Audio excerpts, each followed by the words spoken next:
Want to know what the movers and shakers of New Hampshire's performing arts are thinking? Welcome to New Hampshire Unscripted with your host, Ray Dudley. I tried to stay under the radar. Well, you didn't do it. You missed that. It was really very fascinating. And again, because I looked at, actors, actresses, comedians, different people in the industry. Right. I had no idea that there was such an interest in at least this segment of what's happening at the Bank of New Hampshire State. Yeah. So, Well, I think it's probably a lot of it is the project. I mean, it was a big thing to have happen in Concord. So. Yeah, apparently so. And I'm really surprised that... hang on a second. That's fun. Yeah. I told me how to turn that down, but you know what? I forget. So I'm just gonna plug these headphones because we don't need them. I'm sure there was a key for that somewhere, but so based on that, the fact that the original podcast we did is currently still the #1 listened to podcast episode. I thought. And the fact that now you're open and have been open for a while. Right. Maybe we get together and chit-chat about it. Yeah, that's perfect. Okay. Yeah. When did we do the other one? That's a very good question. It was in the spring sometime. It's spring. Right? Okay, Yeah. so it was definitely before we opened. Yeah, okay. it was somewhere near market days. So it might have been late spring because I think in a week or two you we had were some about. Yeah, and you thought it was good timing, which apparently it was. So talk to me about this. Are you pleased with what's happened? Are you? What I really want to know is, did it come off as smoothly as you had hoped? Were you able to come in under budget, which very rarely things do? Mm-hmm. Is everything working like you had hoped it would? Like the seats retracting in the big jumbo screen? The jumbo screen hadn't been in yet. Correct. So let's just chit-chat about all that. Well, that's a lot to unpack there. I know. We did open. Getting to opening was a challenge. Okay. We got our certificate of occupancy on a Thursday, our liquor license on a Friday, and then we opened on Saturday, June 22nd. Wow. So those last few days were rather intense, just making sure everything was done, ready to do the first show, which we had committed to months earlier. Yeah, It's like, put the stake in the ground. We're going to have to do a show starting sometime in June.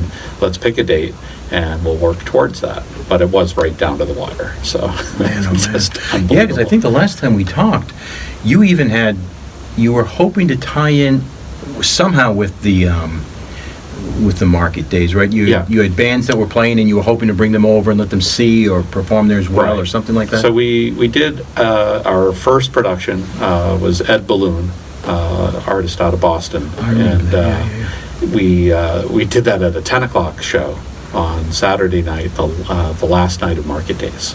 And we decided not to do the 8:00 show and wait until market days was officially, sort of over. So there were a lot of other music acts playing at the Eagle Square and Bicentennial Square, and we didn't want to step on their toes. Yeah.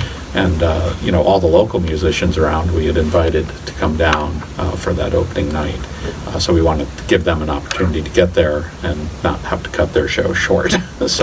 And that worked great. Yeah. Did they show up? Did you have a good attendance? Yeah, we had a good attendance. It was a mixed crowd, lots of different age groups there. It was a younger artist, doing hip hop and music that you wouldn't associate with probably 50-plus-year-olds.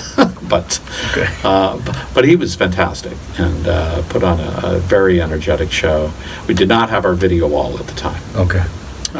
That was still in transit to us from China, and that came later in the summer. But we did. So, aside from the Jumbotron, a video, is there a technical name for that? I don't want to keep calling it Jumbotron. Well, we just refer to it as it's an LED video wall. Okay, it's Jumbotron. But it is a Jumbotron. So, aside from that, did you feel prepared to open that night, or were you anxious about things that maybe still weren't quite done in the pipeline?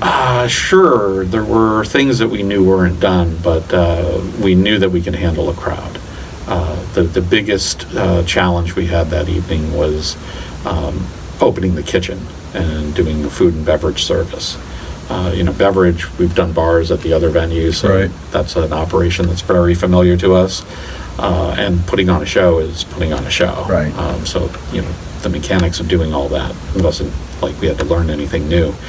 But food service is, other than restaurant experience when I was a, college kid, which was a long time ago, there were Right after they invented college, right? very few of us internally that, ever really ran a full-on food service operation. So we did hire a food and beverage manager, but it was the timing that we couldn't get in the building to get the kitchen operational until we had the certificate of occupancy. So everything was squeezed into a day and a half, including trying to train staff and get the kitchen help up to speed.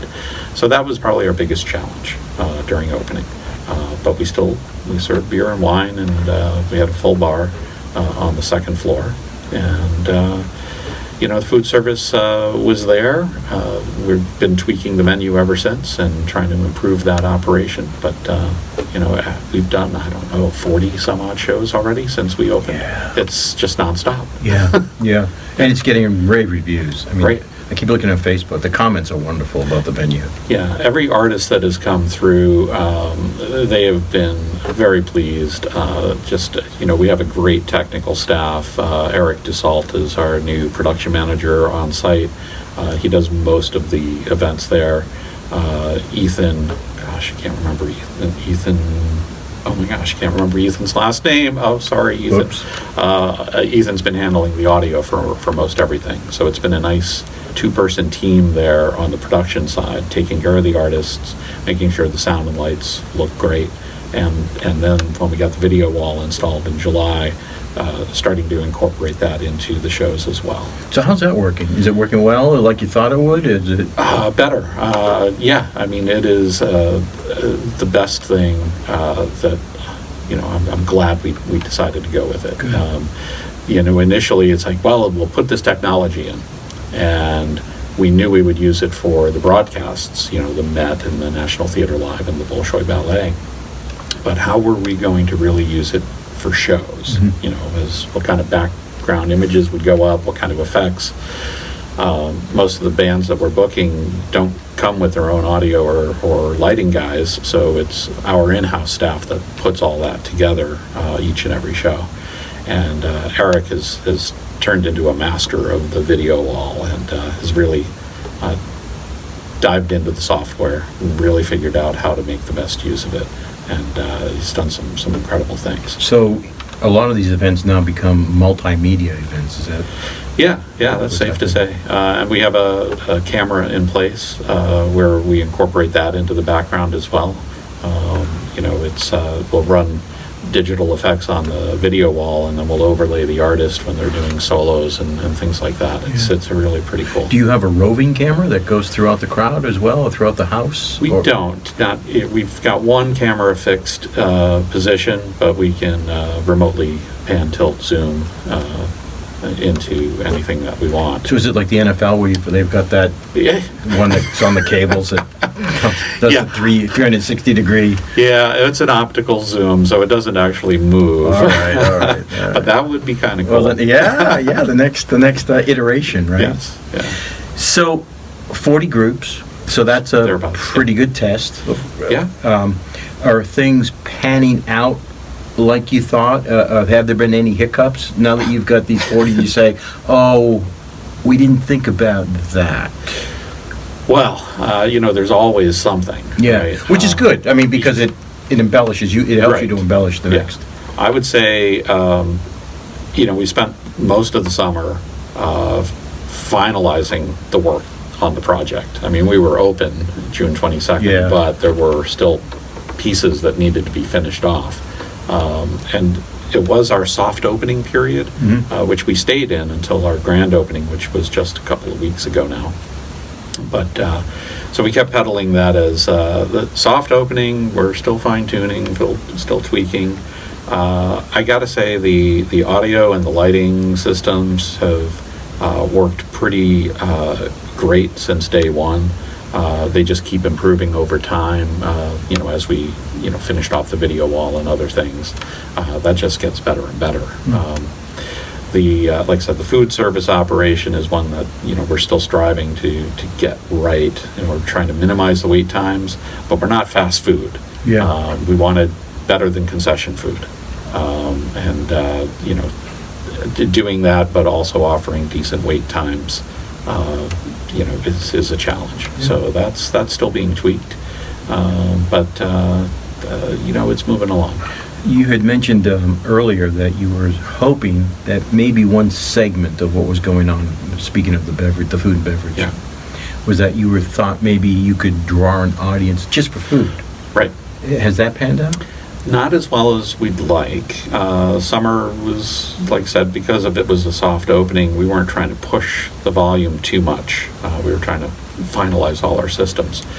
But we do allow people without tickets to come in to the building. So whenever we're opening, whenever we are open, you can come up, have a drink, grab some food, sit at the bar, in the upstairs lounge area. And if the show's going on that night, you'll hear it from the lounge, but we don't let you into the theater unless you purchase a ticket. Yeah. And we've had some people do that. They'll come in, they'll say, "What's going on tonight?" And they'll walk in off the street, and we'll say, "Well, we're doing a show," and try to explain what it is. And say, "I don't have a lot of time. I wasn't really planning on being here at a show, but can I grab a drink?" And it's like, "Absolutely, go on up." And that's been a nice exposure of the building to people. So Yeah. it may not be their it may be their first visit and not to see a show, but then they'll be back for a show at a later So you date. don't quite have the mindset of people that this is a place we can go eat.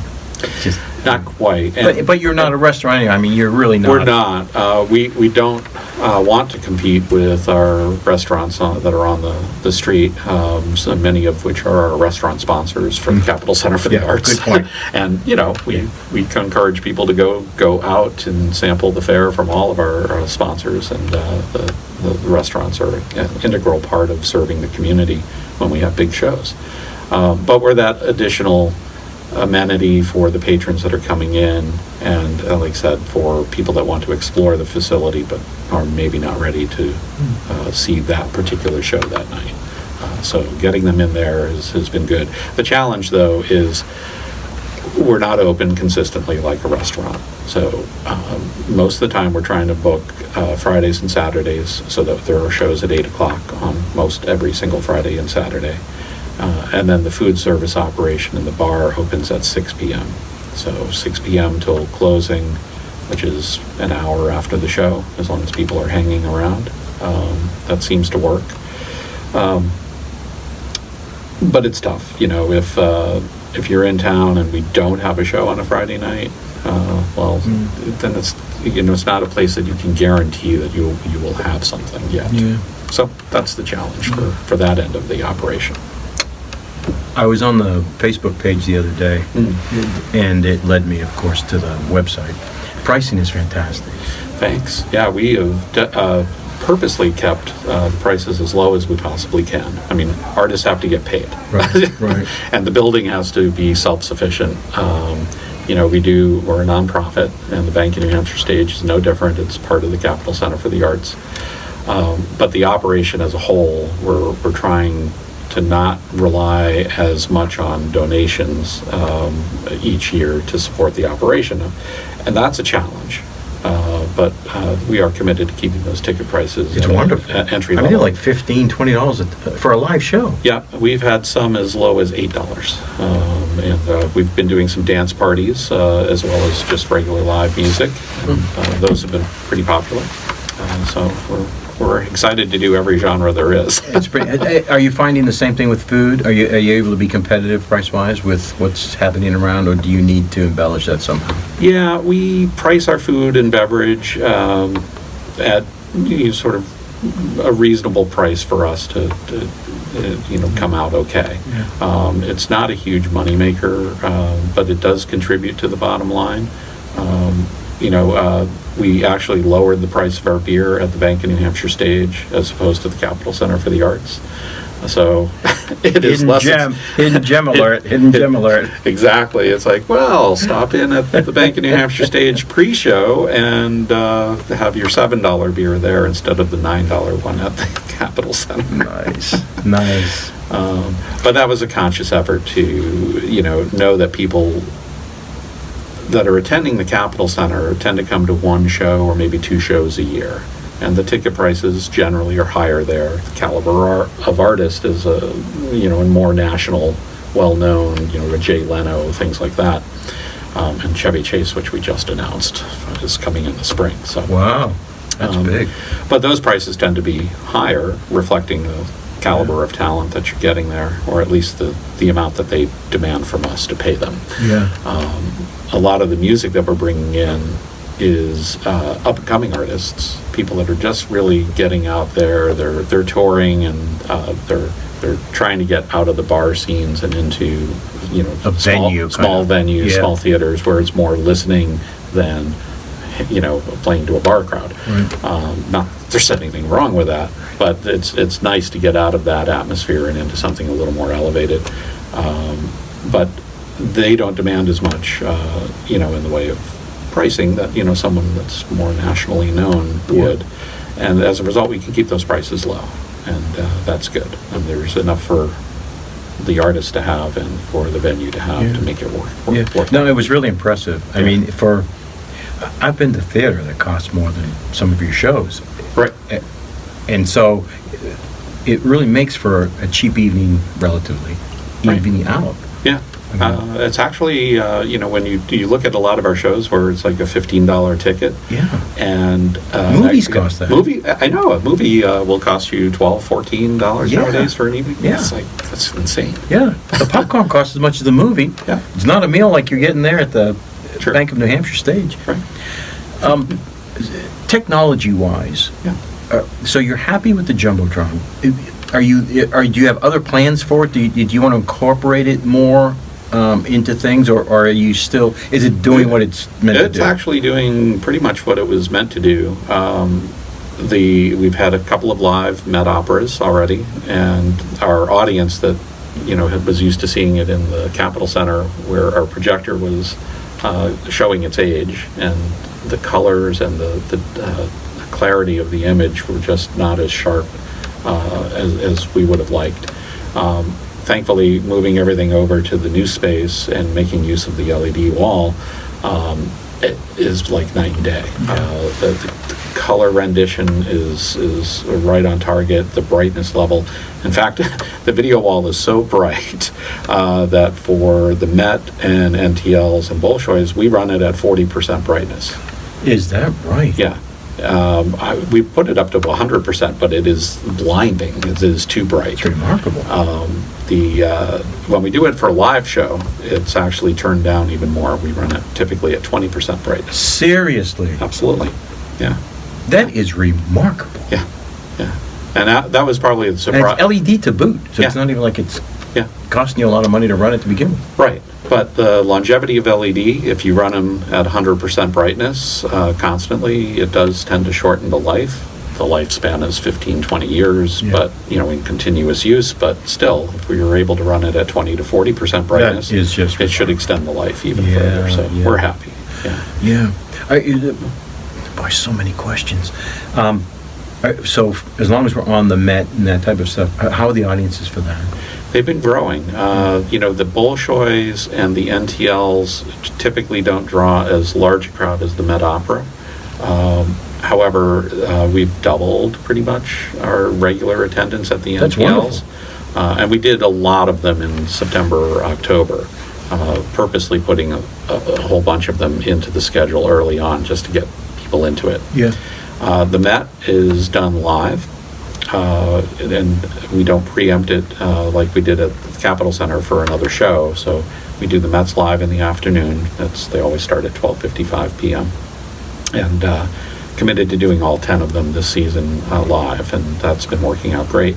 In fact, the Bolshoi, which is broadcast out of Russia, by moving it to our Sunday afternoons, we actually broadcast the Bolshoi Ballet live as well. Jeez. So because it's 8 p.m. in Russia. And this is all satellite, I assume. All satellite. Yeah. Wow. Yeah. You guys have really done a wonderful. This is really, truly remarkable. It's a lot of fun. And, there's one other aspect that I don't even know if we talked about it last time, but we did go ahead with solar power on the you roof. had said that you were thinking of it. You hadn't gotten around to it yet, I don't know, at the time. So that did get installed. We went operational with it on July 1, and it is generating large amounts of power. We're going to get through the first year before we figure out exactly how we're doing, but the estimates were that 90 to 100% of our power use would be generated by the solar energy. So, jeez. Yeah. So, hats off, boy. This is just really stunning.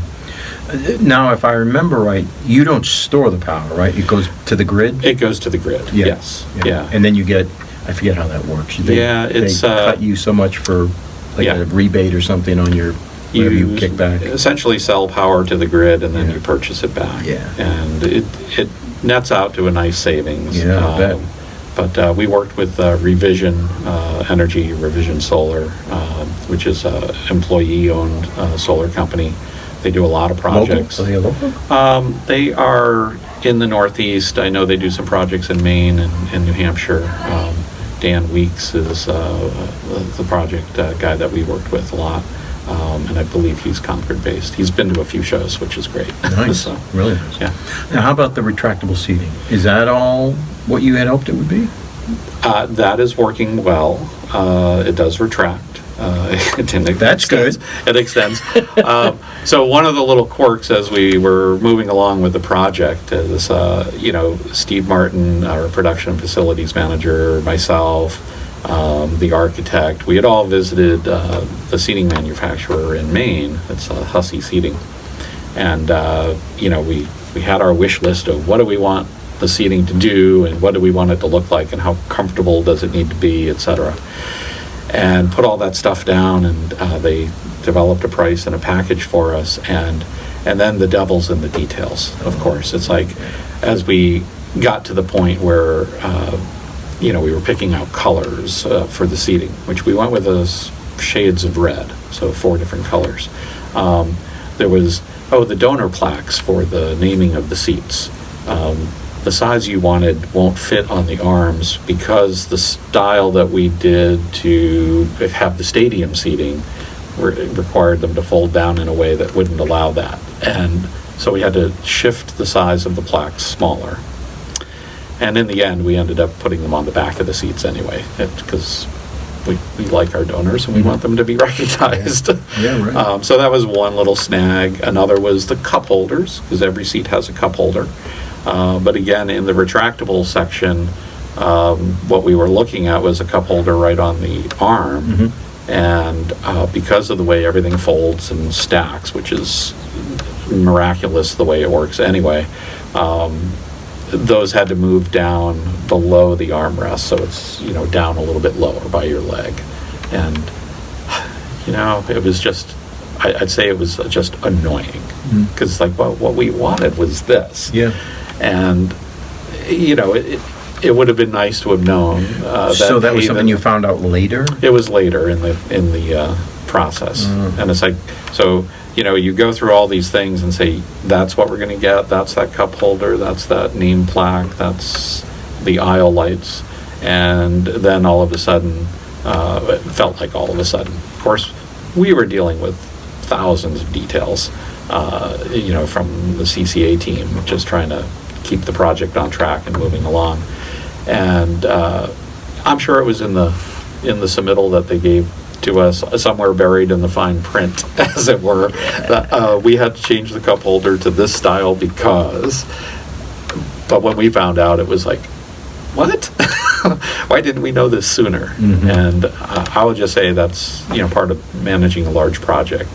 There's a myriad of details that have to be worked out, and no matter how good you are, and none of us were devoting our full time to the project, we were still running the Capitol Center for the Arts.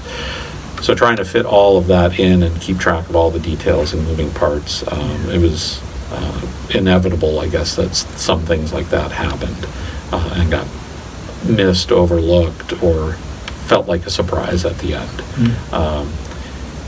It still works though. Yeah. So in the end, Thank God. We may grouse a little bit internally about, gee, we didn't get the cup holder we were really after, but the cup holders function and they look good, and they, what more do you want? Yes, right. And they didn't cost more, so that was fine. So sticking with technology, you've got the video wall and the retractable seats and the solar.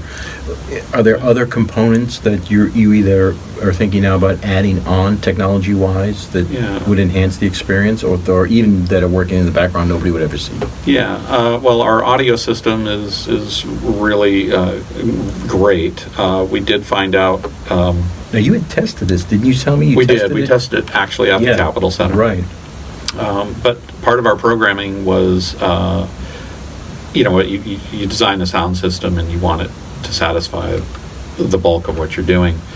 And the bulk of what we're doing is live music and some comedy and some theater. The DJ dance nights or EDM nights or the metal nights, where you really want to feel the bass a lot more, typically, louder than I want it. We had subwoofers that are flown on either side of the stage with the speaker arrays, and they push out a great amount of bass, which you could feel in the balcony, and not quite as much on the main floor for those dance nights. So we did enhance that. We bought additional subwoofers to put under the stage. So nice. Yeah. So nice. And that's, I guess, the process of the soft opening and moving through is everything we bought, designed, installed, 80-90% is working the way we expected it to or intended it to. And then we're finding, based on our programming choices or, the amount of rentals that are coming through to do standard corporate events and parties and things like that, what else do we need? And then we're addressing those needs just by making small changes. Nothing had to be wholesale changed. Good. The audio system, pretty much the way it was, added subwoofers. No big deal.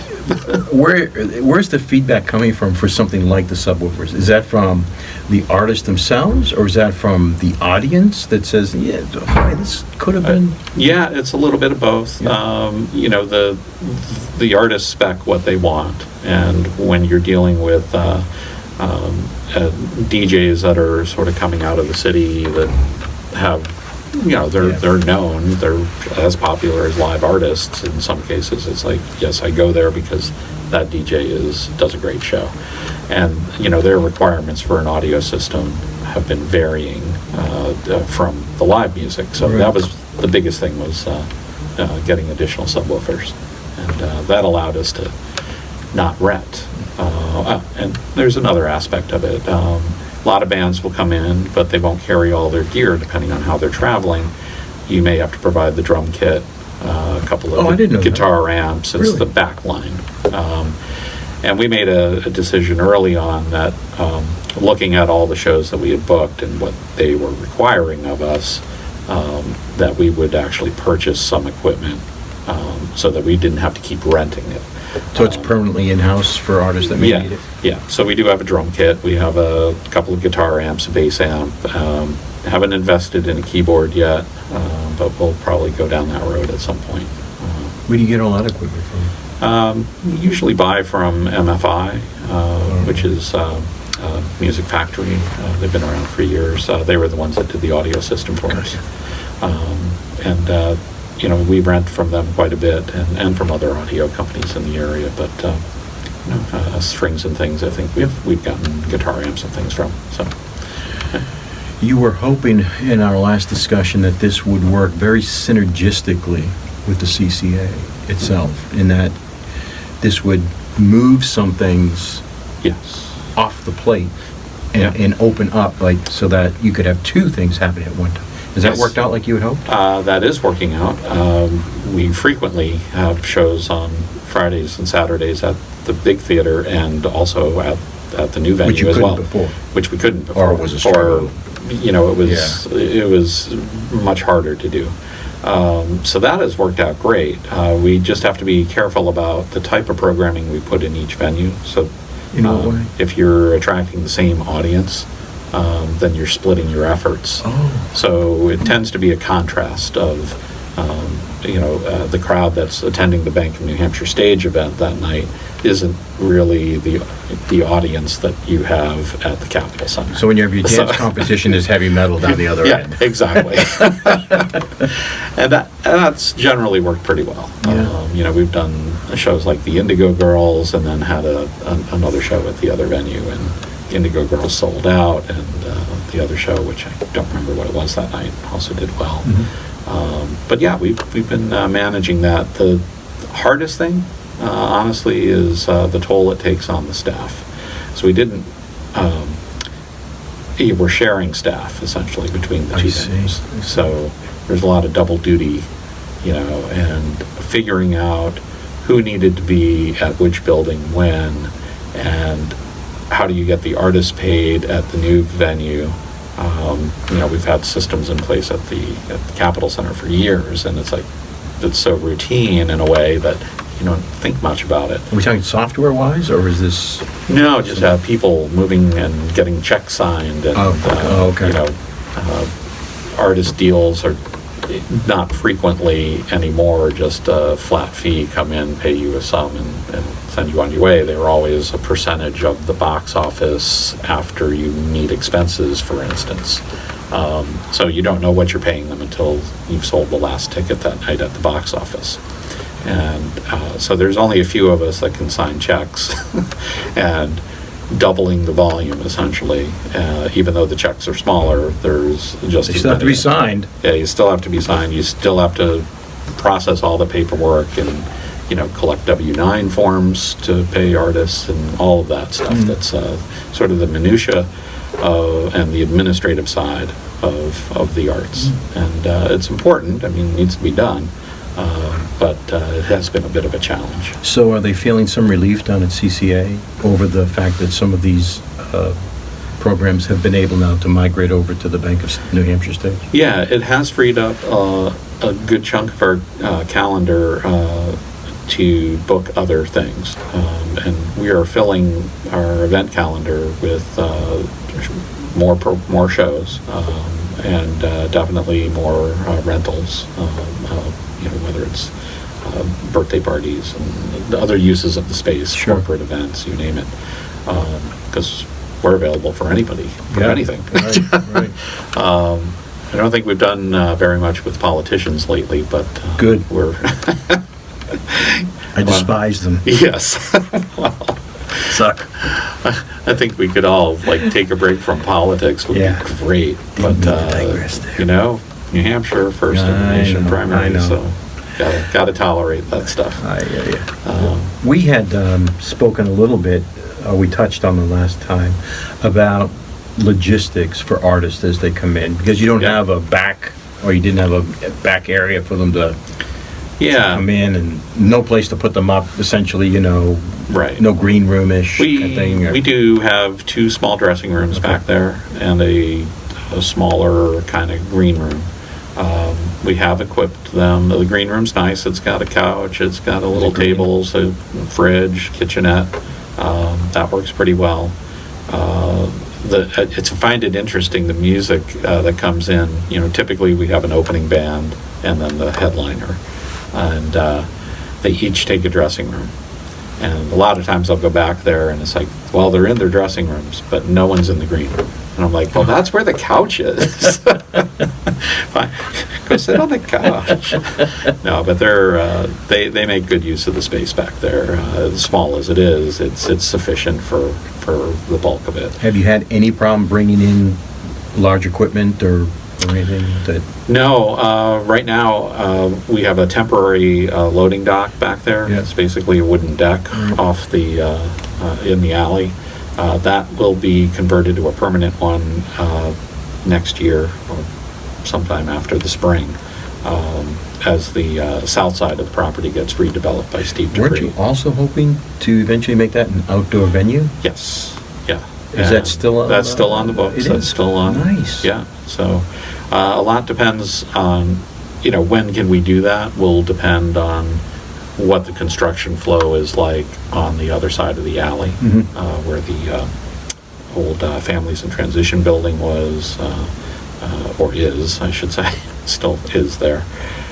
Steve Debris is got plans for that area. I don't know when it will all happen, but I'm guessing sometime in the spring we'll see some construction activity. Are you finding that there are certain acts which marry up very well with the stage as opposed to others? I mean, are there some things just fit more naturally in that space? Yeah, we have 6 different layouts for the room, basically. So some shows are fully seated, listening room environment. A really great example of that was Anais Mitchell came in. She's won some Tonys this year with her musical Hadestown on Broadway. Right, we spoke about that. Yeah. And that was sold out, but her music and her performance was really geared for a sit-down audience and a very personal listening experience. And the seated layout lent itself to that. So that was great. We've had some other artists where we've done tables in the front, seats in the back, and the balcony reserved, and that seems to work pretty well for certain artists as well. We're about to expand and do some comedy, and that will be more comedy club-like, so it will be tables and chairs in the front, like a comedy club, and then seats in the back. So the layouts are flexible on purpose, and we're finding which ones work the best for certain shows. And sometimes we get it wrong, and it's always a challenge when it's like, oh, this isn't really working out tonight. We did totally general admission on the main floor with no seats, and the music and the performance style, we should have had seats. People should have been able to sit down.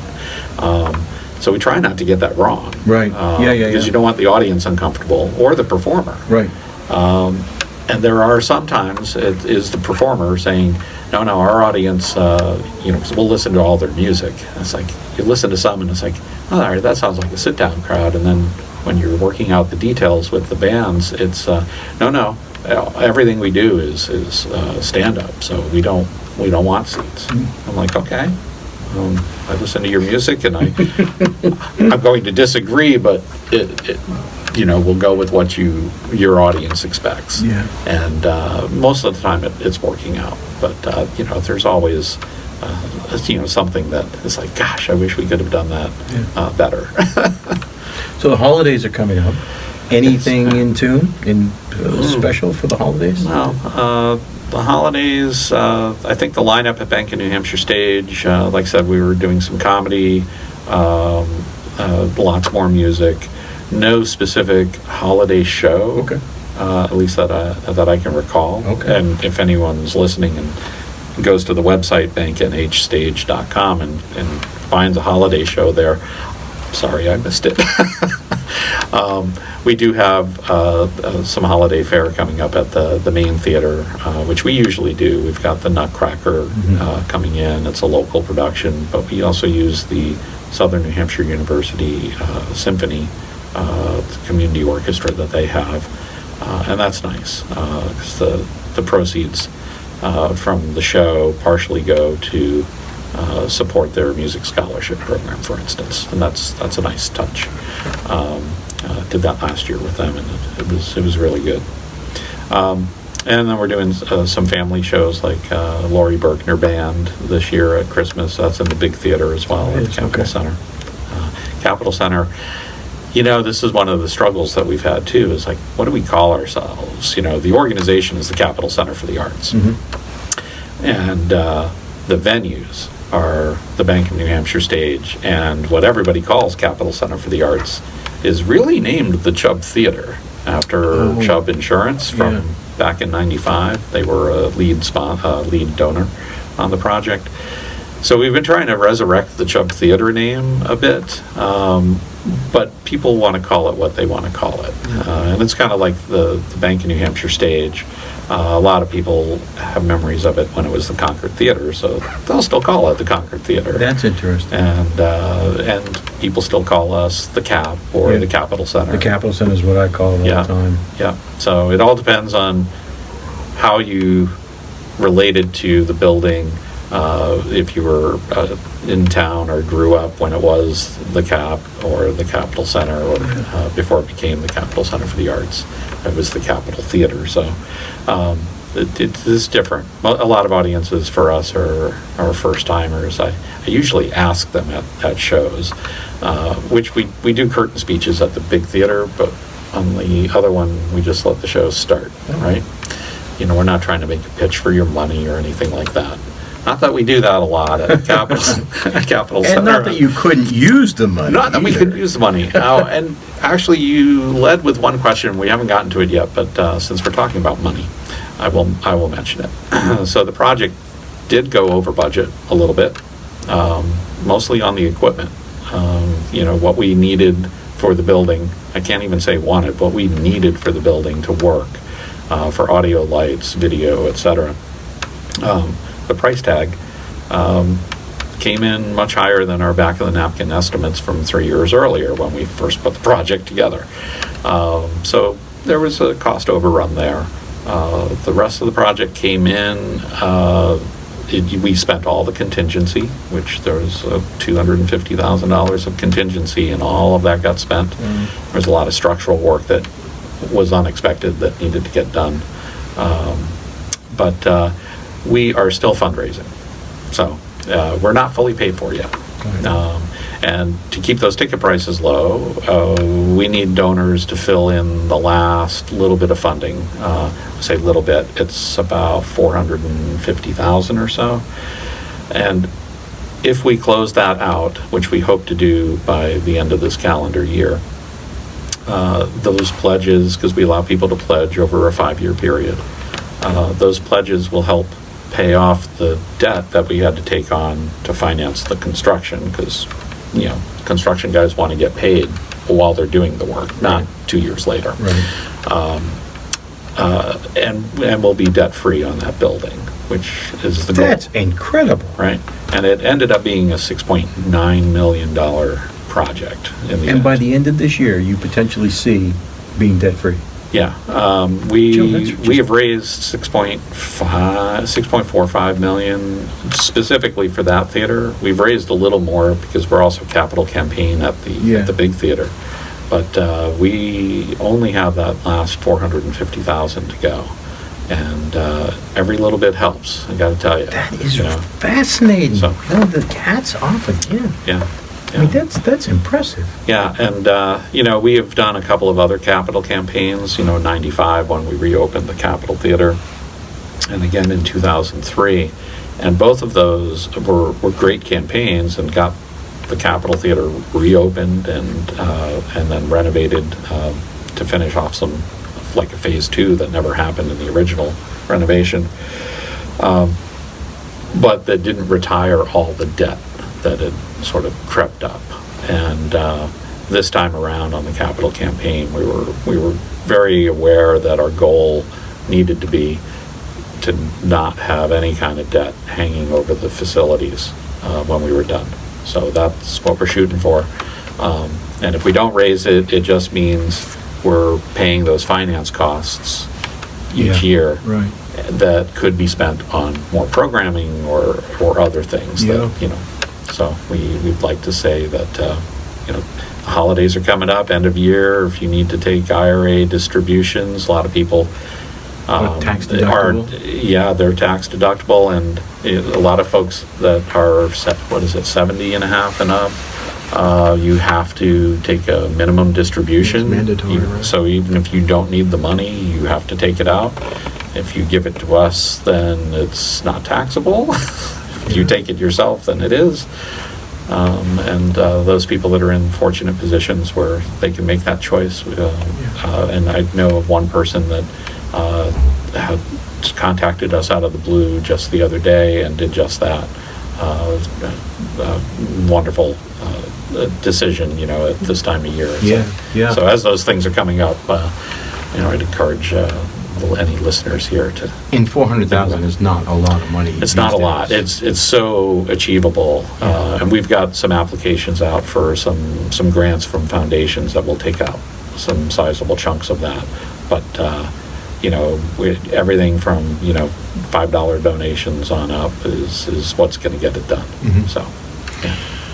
Just getting back to the acts Yes. that you bring in. No, I'm glad we covered that because I was concerned when. Yeah. Curious. Curious. You've seen quite a few acts, very different, which is really, really nice. Yeah. Are there still other types of acts that you want to bring in, which you think this would be a good fit for, but you hadn't seen any yet? Right. Well, we've had a lot of requests to do metal, right? Really? Yeah. And so we had one booked, and the headliner canceled their tour, so that show from last week ended up getting canceled as a result. But we've got another one coming up. It's called Purging Sin, and it's coming up in a couple of weeks or so. So that'll be our first metal night, and I think there's a couple of bands there that night. That would be interesting. And it'll be kind of fun and different. The things that are working and the things that are not working, it's still a work in process. There's no genre, I think, so far that we're like, oh, we should never do that again, Mm-hmm. which is good, because the music industry in particular, I think, has turned into this niche-driven. There's no, the record companies don't have the clout they used to have, and artists are more independent than they ever were. And as a result, they're making their money by traveling around and gaining audience wherever they can. So there's a lot of smaller groups that have loyal followers all around the country, but they're not in, it's not like everybody has heard of them. But once you've, found that artist, you're going to follow them and try to find them wherever they are. Are they reaching out to you? Are these smaller artists reaching out to you to? Yeah, we when we started booking, it was you got to knock on the door of a lot of artist agencies, and we know quite a few from the bigger theater, but different divisions handle different size artists. So you're down at a lower level with 200, 300, 400 seats, and so we leveraged the contacts that we had. And did a lot of cold offers out to smaller agencies that were handling artists that we thought would be a good fit for us. And the initial response to that was, oh, this is really cool. Where are you guys? I'm like, well, yeah, we're in Concord, New Hampshire. It's like, yeah, no, sorry, there's no big college here, and we're not in a major market, no, the venue doesn't exist yet. So we were very appreciative of the artists that we had all summer long that gave it a try. Said, all right, we'll explore. Concord's a new territory for us. We haven't played there before. They've gone to Portland or to Boston or other smaller venues that are more established. And those that have come, without a single exception, I think, have all loved the venue, loved the technical staff that we have, and the fact that the space was really great. And they're looking forward to coming back. And we're going to have a lot of them back as we continue to build the crowd. But audience sizes, we could be happier with. It's a tough thing opening a brand new venue, though. Mm-hmm. And particularly, I want to say Concord, has that reputation of not being the most hip place in the world, and sort of City in a Coma has been floated around. So to bring nightlife to downtown on a regular basis in this kind of volume is quite a change. And there are definitely local folks in the area that are 15 minutes away or live in town, and they're exploring a lot of the shows that we're doing, and they're coming multiple times. It's great. There's just not enough in Concord alone to really keep the building hopping. So we've expanded our marketing out into Manchester and other places where we can really sort of bring the people up. But it's a learning curve for a lot of them. It's like, Concord? I don't go to Concord for anything. Right. It's like, well, and I don't go to Manchester for anything, quite frankly. Well, until they actually kind of improved downtown anyway, there wasn't a lot of evening, there was nothing to draw you there at night. Right. So now, Concord is much more active at night than it used to be, and a lot of that was the street renovation project and reconfiguration. There are more businesses downtown, and in-town Concord, I think, has done a fabulous job expanding out from Market Days, which is their major event. But they do a lot of things with the local businesses downtown and try to promote downtown Concord as a place to come, a vibrant place. And we'd like to think that our new venue is contributing to that, and expect fairly good growth throughout this first year of operation. Well, the good news is, you're only barely 5 months in. Yeah. Which is remarkable. Yeah. I mean, so any activity for only 5 months, less than 5 months probably, actually, is wonderful. The marquee outside is gorgeous. Thanks. That was designed, the architect came up with a design for it based on a 1943 sketch that had been found in the Concord Theater. They had visions of putting in a fairly significant marquee, which never materialized. And then Glenn Shablick over at Neopco Signs did a fantastic job manufacturing. It's all handcrafted. There's gorgeous, the LED displays are the only manufactured item that are in there. All the neon, all the aluminum work that house the neon is all handcrafted at Neopco Signs. Nice. Like I said, Glenn and Lenny in his shop just did great work, and down to the wire to get it in place. Of course, of course. But it's been a fantastic addition to downtown Concord. Oh, it's stunning. Just stands out so well. Brightens up the, and I get that, light pollution and some other things can be a detractor. But for a theater especially, if you're not out there, people just pass you by. Yeah, right. So, they'll think you're the shoe repair guy down there. Exactly. One last question, sure. And then we can wrap it up, unless you have something more to talk about. But as a theater person, I know you're not a theater venue, but you have had one or two acts in there, right? How have they played? Pretty good. I'm trying to think what we did do for theater. We did Re-Entry. The prison one or something. The prison one. Yeah. Re-Entry, actors playing jazz or something like that. And it was an improv style performance. And that was a great evening of theater. And I'm taking a little bit of a break from that because we wanted to really get the music established. Right. But we do have on the books Theater Kapow with 2 or 3 shows coming up. We're also doing Winston Churchill. Is it a one-man show? A one-man Winston Churchill. We actually brought him to the Capitol Center last year for a school performance, and we were planning an evening performance with him as well, because he does this fantastic portrayal, one-man portrayal, but with some multimedia presentation going on too. And he had an accident last year and slipped off the front of the stage at the end of the school performance, and couldn't go on that night. So this year he's coming back, and we thought, well, it's a much better fit down at the new theater, and with the video wall, it will just be, fantastic. Yeah. So we're looking forward to that. And we've done some community productions. We did Concord Coalition to End Homelessness has done a talent show. Really? Yeah, did that in early October on a Saturday night. Drew a packed house. No kidding. That's good news. It was very good, and they have confirmed and will be back next year for their second one. So that's will become an annual event. I'm glad you brought that up. Are you finding that artists are re-upping when they're done? Are they like, yeah, thanks, it was great, moving on? Yeah. Well, music artists that we book through, they've all actually expressed interest in coming back. It's then a question of the timing. It's like, do you do them a year later, or do you bring them back in the spring, 6 months later? It's like, what's the rotation going to be? And we haven't sorted that out yet, so I don't think we've booked a repeat yet, but, we've got a lot of new talent to work through still.